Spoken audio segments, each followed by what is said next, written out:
ഉറ്റവർ സ്നേഹിതർ പക്ഷം തിരിഞ്ഞു നിന്നു ഒറ്റും കിടക്കൻ തള്ളിടുമ്പോൾ പറ്റിച്ചേർന്നവൻ നിൽക്കുമേ, ഒടുവിലൻ പക്ഷത്തു ചേർന്നിടുമേ. പറ്റിച്ചേർന്നവൻ നിൽക്കുമേ, ഒടുവിലൻ പക്ഷത്തു ചേർന്നിടുമേ. ൊടുവിട്ടൊടുവിട്ടൻ നാട്ടിൽ വീടിന്റെ മുൻപിലെത്തും, പാടിടും ജയഗീതമേ ഞാൻ പങ്ക പാടുകളേറ്റവനാ.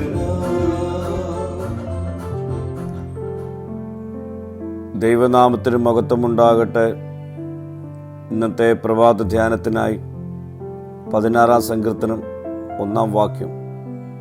ദൈവമേ, ഞാൻ നിന്നെ ശരണമാക്കിയിരിക്കുകയാൽ എന്നെ കാത്തുകൊള്ളണമേ.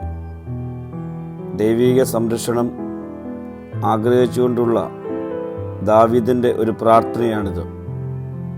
ഒരാളുടെ ജീവിതം ദൈവിക കരുതലിന് പൂർണ്ണമായി ഏൽപ്പിച്ചു കൊടുക്കുമ്പോഴാണ് ദൈവമേ, ഞാൻ നിന്നിൽ ശരണം വച്ചിരിക്കുന്നു എന്ന് പറയുവാൻ കഴിയുന്നത്. ദൈവത്തിൻ്റെ പരമാധികാരത്തിന് മുൻപിലുള്ള പൂർണ്ണമായ ആശ്രയബോധമാണ് ഈ വാക്യത്തിലൂടെ വെളിവാകുന്നത്. കോഴിക്കുഞ്ഞുങ്ങൾ തള്ളക്കോഴിയുടെ ചിറകിൻ കീഴിൽ അനുഭവിക്കുന്ന ഒരു സംരക്ഷണമാണ് ദൈവത്തിൽ ശരണമാക്കുന്നവർക്ക് ലഭ്യമാകുന്നത്. പ്രിയ സ്നേഹിതരെ, ലോകപ്രകാരം നാം കണ്ടെത്തുന്ന സുരക്ഷിതത്വങ്ങൾ നഷ്ടപ്പെട്ടു പോകാം, ആശ്രയങ്ങൾ മാറിപ്പോകാം. എന്നാൽ ദൈവത്തിൽ നമുക്ക് ശരണപ്പെടാം. ഏത് പ്രതിസന്ധികളിലും വേദനകളിലും നമ്മെ സംരക്ഷിക്കുവാൻ അവൻ മതിയായവനാണ്. പ്രാർത്ഥിക്കാം. കർത്താവേ, ദിനംപ്രതി നിന്നിൽ ശരണപ്പെടുവാനുള്ള കൃപ എനിക്ക് നൽകണമേ.